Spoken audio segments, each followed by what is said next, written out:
ശ്രീനാരായണ ഗുരു. വാർണപ്പള്ളി തറവാട്ടിൽ ഒന്നിലധികം കാലിത്തൊഴുത്തുകൾ ഉണ്ടായിരുന്നു. വിവിധ ഇനങ്ങളിലുള്ള കന്നുകാലികളെ പരിപാലിക്കുന്നതിനും മേയ്ക്കുന്നതിനുമായി ഒരു കൂട്ടം ജോലിക്കാർ തന്നെയുണ്ടായിരുന്നു.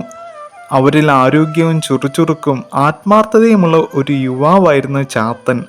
നാണുവിന് വലിയ ഇഷ്ടമായിരുന്നു ചാത്തനെ.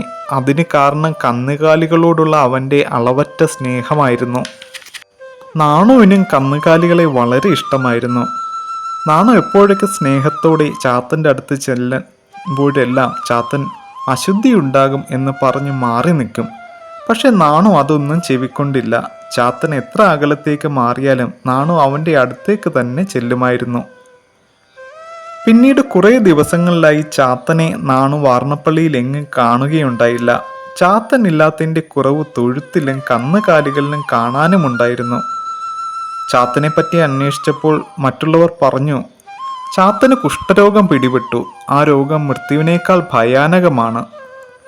കുഷ്ഠരോഗമായതിനാൽ ബന്ധുക്കൾ പോലും ചാത്തനെ ഉപേക്ഷിച്ചിരിക്കുകയാണ്.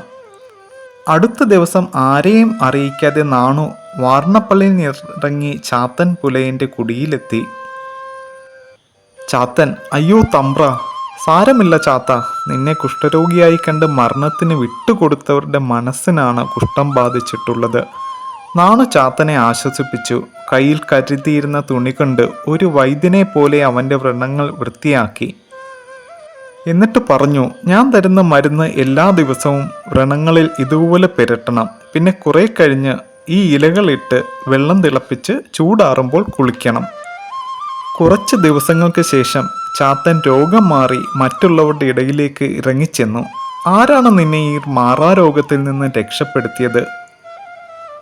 ദൈവം നാണുത്തമ്പ്രാന്റെ രൂപത്തിൽ വന്ന് എന്നെ രക്ഷപ്പെടുത്തി.